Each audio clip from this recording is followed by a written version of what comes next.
নমস্কার, আপনাদের সবাইকে স্বাগতম আমাদের আজকের বিশেষ ভিডিওতে। আজ আমরা আলোচনা করব পবিত্র গীতা পাঠের নিয়মাবলী এবং দৈনিক গীতা পাঠের ফলাফল নিয়ে। যদি আপনি নিয়মিত গীতা পাঠ করেন, তাহলে আপনার জীবনে কি কি পরিবর্তন আসতে পারে? চলুন শুরু করা যাক।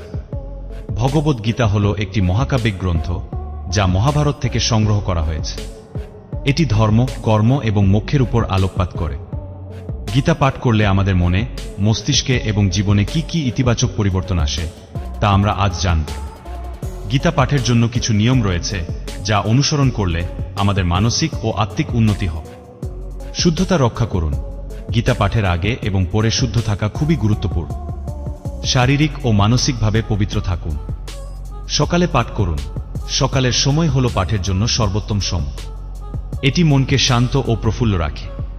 স্থির জায়গায় বসুন। নির্দিষ্ট এবং শান্ত স্থানে বসে পাঠ করুন।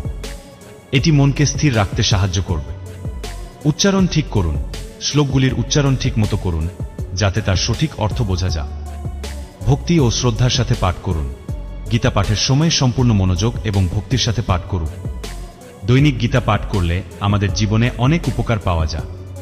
কিছু প্রধান উপকারিতা হল: মানসিক শান্তি। গীতা পাঠ মানসিক চাপ কমায় এবং মনকে শান্ত করে। আত্মোন্নতি।